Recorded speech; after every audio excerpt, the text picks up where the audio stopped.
Right, welcome back to another video. So this video we're going to have a look at the Kyosho RB7 and do a bit of work on that. So there we go, there's the body shell in my colours. So yeah, I ran Kyosho, God, for many years at Maritime, before the kind of YZ2 came out. The RB6 and 6.6 and RB7 were kind of the hot ticket, really. They were the first to kind of have a good rear motor design, as well as have a lay down gearbox in the 6.6 onwards. So it was a very, very popular car. And yeah, and I run the Kyosho Facebook group as well. So I started a group there because there wasn't much info online. So I started that up, and we're about 6,000 members, I think, in that one at the minute, which is really good. So yeah, obviously you see I do like my Yokomos. I've got a bit of AE, got a bit of Kyosho in the fleet as well. So yeah, certainly like that brand, and the team and the people are great in the UK, and still talk to them regularly and do some work for them. So I'll show you my car that we're going to do some work on this video, and also do some team mods as well. So here's the car. So this is a bit of a hybrid car. It's a RB 6.6 with pretty much all the RB7 parts on it, bar the chassis, really. So you see it's kind of in bits at the moment and not quite finished. I've been doing a bit of work on this one before I started the channel, but I thought I'd include it as there's quite a lot of Kyosho love out there.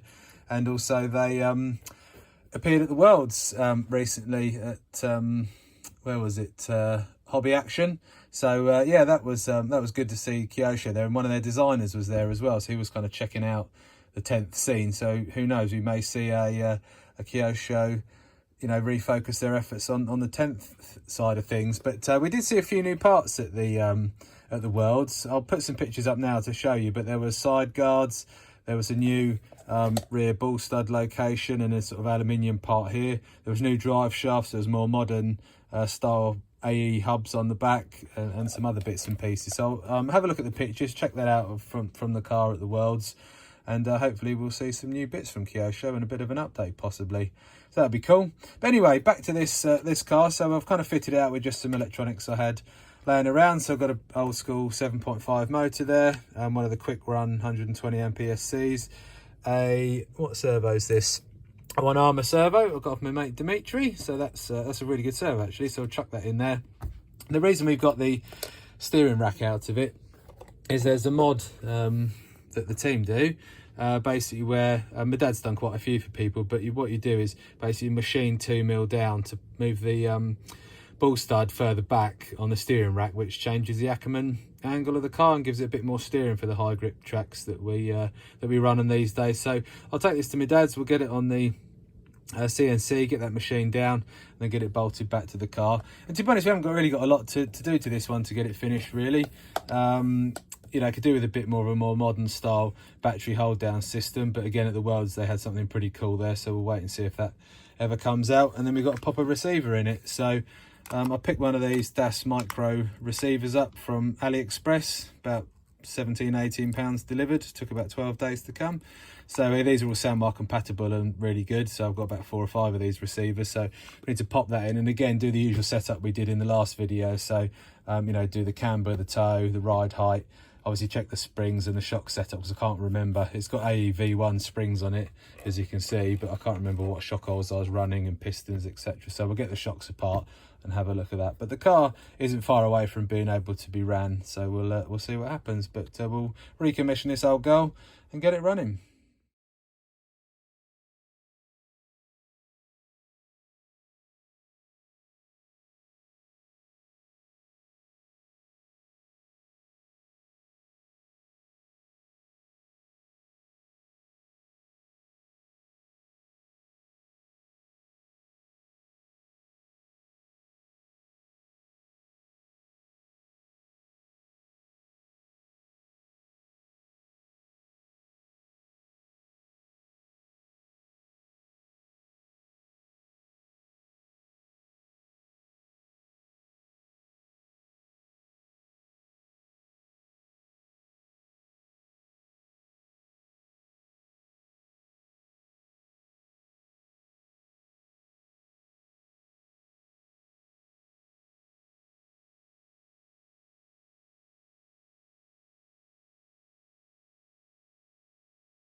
there's the steering rack back from my dad's CNC. So we're taking 2mm off, as you can see there. So that just need to wind the ball studs in and then get that mounted that way back into the car, which will obviously give the change the Ackerman angle, which is the angle of the inside wheel versus the outside wheel. Obviously won't go that far, but anyway, yeah, that's what we're going to do next. So we'll get that bolted back in the car. I've got the receiver mounted up and bound to the transmitter, so the car's pretty much you know, going to be ready to give it a test run. So there we have the modified steering rack bolted up, so you can see there how far that's pushed the ball stud back. So that's a 2mm we took off the steering rack there. So that's that little bit done. So yeah, there's pretty much not a lot to do really, bar go back through the shocks. This one's got a ball diff in it, so we'll leave that in, as we'll give this a quick run at my local Astro track and see how it goes. But yeah, it's pretty much ready to rock and roll now. So we'll go through the shocks and just check the spring rates the team are using in the UK, and then go from there. Right, so that's the car all done and working. So I've just done the endpoint adjustments here. So we've got the hub hitting the C-hub, which is what you want. Obviously it's not straining the servo too much. So we've got maximum throw left and right. And as per my previous video, you can dial that down on the dual rate if you want. And there's the speedo all set up, which is ready to rock.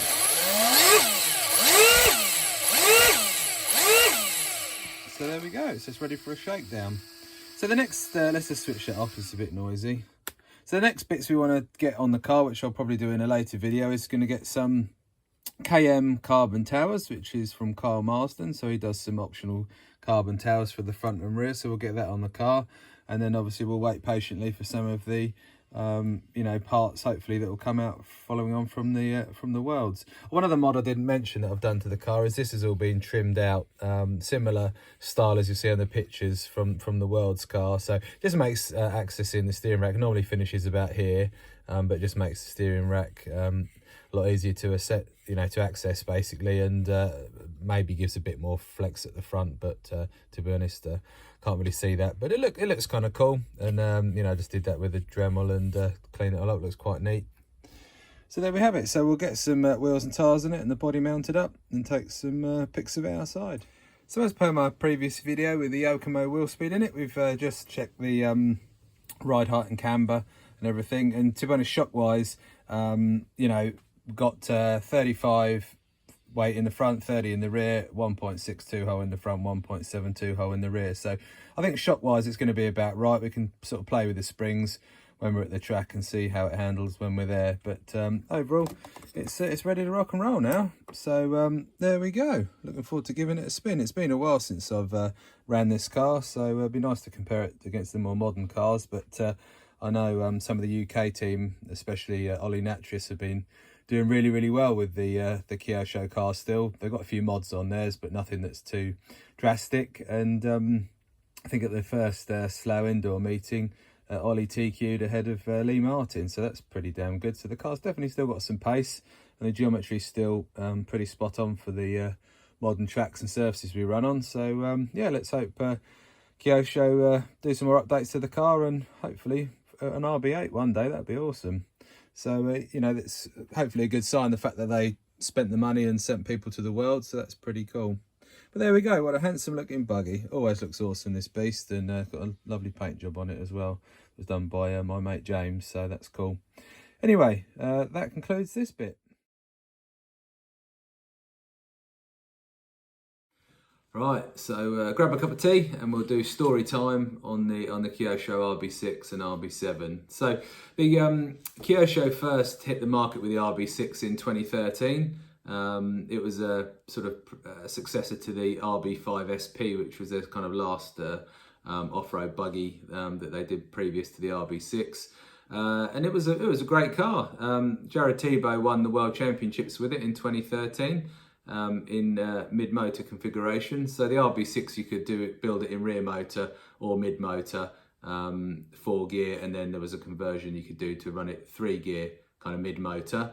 Then they did an update after that, the RB 6.6, so that came with a slightly different chassis, A few different parts, but the main thing being it had a lay-down gearbox in it, so that was a big step forward for the handling, and kind of followed the trend that was going on in the market with the lay-down transmission cars. So the 6.6 came along in 2015, and then later on in the year in 2015 we saw the RZ6 conversion. So that was a shaft-driven car that was specially built for the Yatabe Worlds that year, that was held on AstroTurf, and so it basically was a front of a RB 6.6 with the back end of a ZX7 Kyosho 4-wheel drive. So it was a shaft-driven 2-wheel drive. I'll show some pictures of the cars after this little clip of video, just to sort of walk you through the history on it.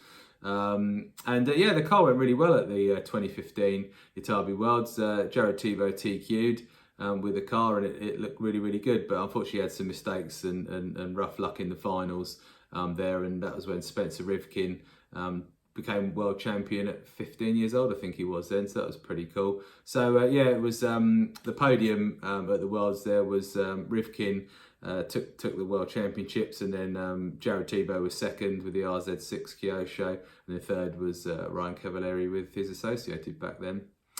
So then following on from the 6.6, then came along the RB7, so that was had again a bit of an update to the car. So it had the gull wing front wishbones on it, had a different rear bulkhead, slightly modified rear arms as well, and a different chassis as well. So the wheelbase went shorter, and you know, they did some different machining on the chassis to get the flex characteristics a bit different on the car. And that's pretty much you know, where we kind of ended. The kit got discontinued about a year and a bit ago, I think. So it did have quite a long run on the car, but it was a bit of a surprise really, as I previously mentioned in the video, the fact that we saw Kyosho at the World Championships, which was a bit of a surprise. This was this year at Hobby Action, and yeah, it was the two drivers that were competing were Sayato Fuma and Sanpei Tatsuya. So hopefully I've said that okay.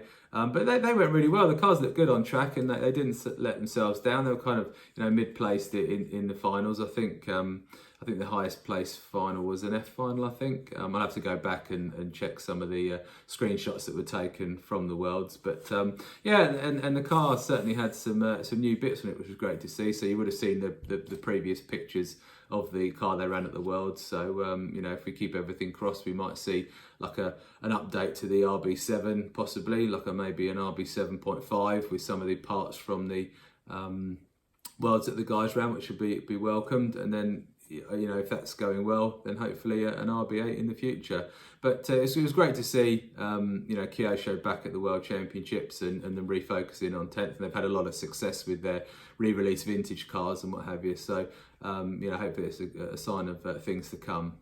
So there we go. So a bit of a history lesson there. I'll chuck some photos up of all the cars from the Worlds and a bit of a timeline on those.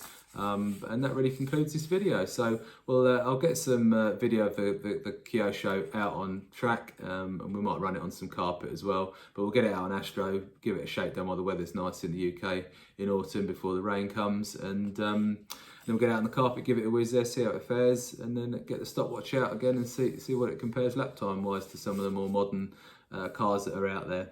So thanks for watching, and I'll see you all next time. Bye bye.